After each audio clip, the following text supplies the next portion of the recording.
whispered lesson so that you may fall asleep and maybe even learn something that could potentially save someone's life. So, before we start, I want to preface something.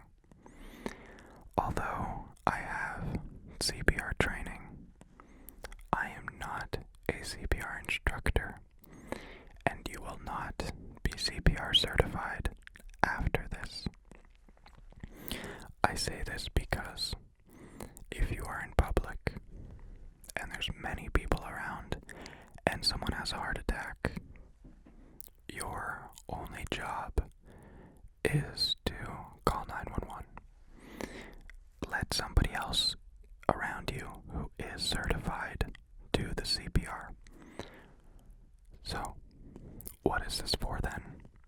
This is for your common person who knows nothing about CPR, which many people, including me before my CPR training, had no idea what to do if a family member had a heart attack.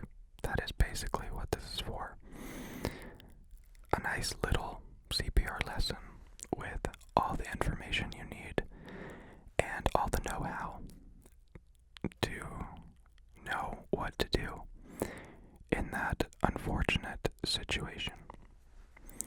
So, without any further ado, you understand what we're doing here. We can begin the CPR lesson. There are two instances or ways that you will know you have to do CPR. One, you watched the person grab their chest and fall down. Or two, you walked into a room and you found somebody already lying down. If you found somebody already lying down, unconscious, unresponsive, and you don't know how long they've been there, then you have to do immediately CPR for 2 minutes and then call 911. You want to get the blood flowing. You want to get this person at least to a survivable state before you call 911, because time is very important in these situations. Now, if you saw this person milliseconds ago grab their chest, fall down, you know this person still has plenty of time. So, don't waste any of your time and call 911 immediately. That way the paramedics will be on their way and you can comfortably start doing CPR. Okay. Now, for this instance, it would be better if we discussed or went over what to do if you walked into a room unknowingly and found a person unconscious on the floor. What do you do? Okay. So, the first step in really any of these situations is to assess your surroundings.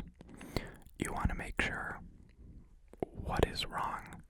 Potentially that knocked this person out could also still be a hazard. Is there a fire? Is there a gas leak? Really, anything. You want to make sure that your being in this area is safe. Same if you are on the road. You want to make sure a car's not going to hit you. Any situation. You want to know where you are is safe.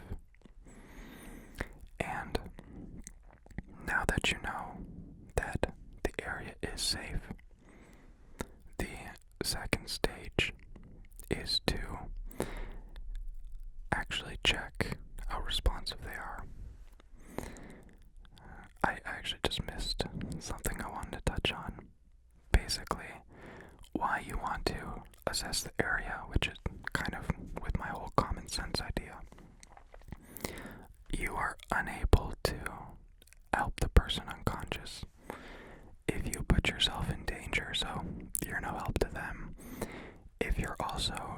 hurt or potentially dead. So you want to assess the situation. Second, you want to assess the person. What state are they in? Do you actually have to do CPR? You don't want to, if someone's just passed out, you don't want to start hammering on their poor chest for no reason. So, look at the person, tap on them, shake them, yell at them. Do they wake up? Yes, no, maybe. Well, if they are unresponsive, then what you should do next is check their breathing. That is the most important part. You can look at their chest. Is it rising and falling? You could put your hand to their mouth and see, is there any breath?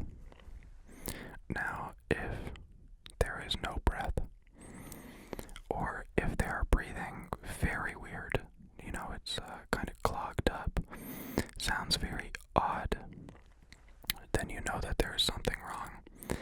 And what you want to check next is, do they have a pulse? You can put your finger, it's kind of hard to do with the microphone in the way, put your finger here on their neck for 10 seconds and check, is there a pulse? Maximum 10 seconds. Of course, if you know right away there's a pulse, then if there is a pulse, but there is no breathing, then maybe you don't even have to do CPR. Maybe all you have to do is mouth to mouth. But if there is, in fact, no breathing present, and also no pulse, then you know you have to do the full stages of CPR. And before we do CPR, although this is in your home, technically, wherever it happened, and you are alone in this situation, the first and best bet you have is to check for an AED. That is basically a portable defibrillator. In the past years, they've started implementing them in workplaces and in public areas because how effective they are. I know you probably don't have this in your home, but just in case if you do, take it out. It will walk you through every process. It's designed so that even a child could do it. But unfortunately, in this situation, you do not have an AED, and you have to do manual CPR. Then, now that we know this person is in a safe area, and they are unconscious, they're not responsive, they have no pulse, they're not breathing, then we have to do CPR. CPR begins by lifting up their head, tilting their chin up, and breathing twice into their mouth, 5 seconds apart. You want to breathe just enough so that their lungs fill up and their chest falls back down. You don't want to breathe too much in. Or you could even start breathing into their stomach, and then they could throw up, and that's a whole other issue. So, 2 breaths, nice and gentle. You want to, once the airway is open, once the chin is up, once everything's good to go, mouth to mouth, you can cover your mouth if you are uncomfortable, or you can just go mouth to mouth and breathe into their lungs. Wait 5 seconds, breathe one more time. Now that there is oxygen in their system, you can start doing CPR, which will push that oxygen all the way around. So, CPR is generally quite simple. In super sweet and short, it is 30 chest compressions and 2 breaths of air into their lungs, and you cycle through that. 30 compressions, 2 breaths. 30 compressions, 2 breaths. But how do you do CPR? Well, you want to use both of your hands. You will put one palm down, the other hand on top, and you want to interlace your fingers.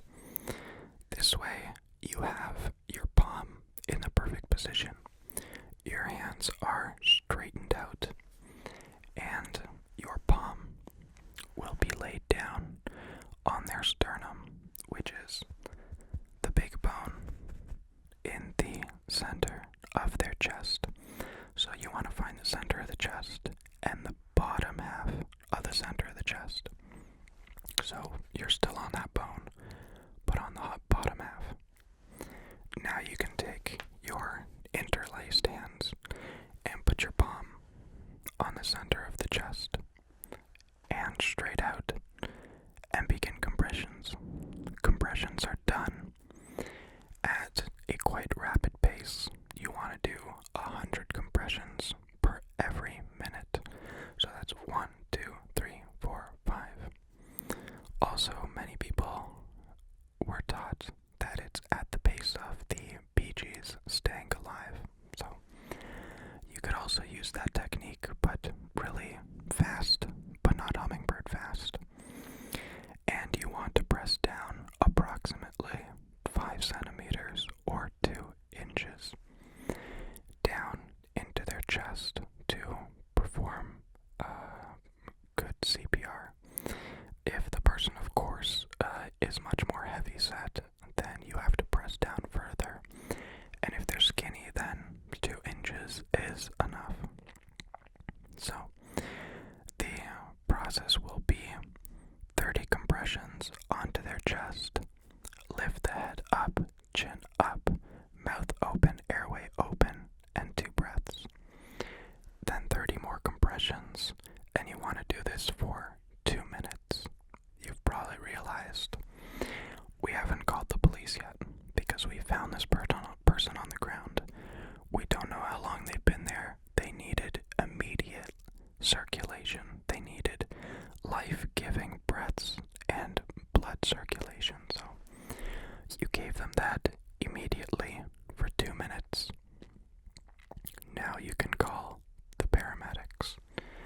And once the paramedics are called, you can continue to do CPR. Ideally, you want to keep doing CPR until the paramedics arrive, but it is a very tiring and stressful situation. So be prepared in that situation to get tired. But if you use the correct form, as you see, hopefully in the video, your arms are straight out and you're using your whole body to press down. So that is CPR.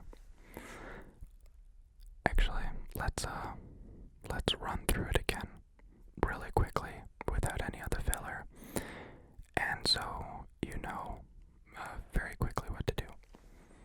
So you found a person unconscious in a room. You want to 1. Assess the situation. You want to make sure that everything around you is safe. There's no gas leak, there's no fire, there's no other reason for you to not be safe in that room. Now that you know that the room is safe, 2, you want to check the responsiveness of the person who is unconscious.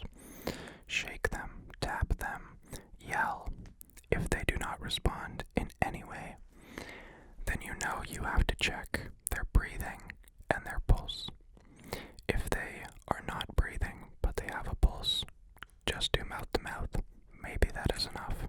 That is 2 minutes of mouth to mouth and 1 breath every 5 seconds.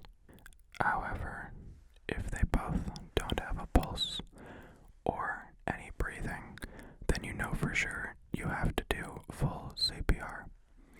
So you will tilt their head up, push the chin up as well, open up the airway, and perform mouth to mouth. 2 breaths in, 5 seconds apart, just enough air, don't overdo it. Now that there's oxygen in their system, you can begin to do chest compressions. That is, 1 hand out and the other one on top, fingers interlaced, and the palm will be going in the bottom half of the center of their chest, right on top of the sternum. You can then press down 5 centimeters into their chest 30 times. So that's 1, 2, 3, 4, 5, 6, 7. It's 100 per minute, but you will be doing them in increments of 30. 30 chest compressions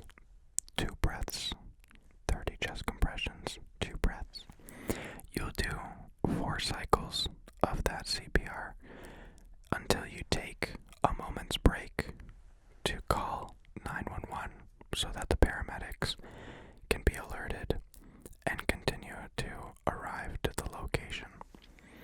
While they are being notified, you will probably be on speakerphone being instructed to keep doing CPR to keep them alive until the paramedics arrive. So, 30 compressions, 2 breaths, 30 compressions, 2 breaths.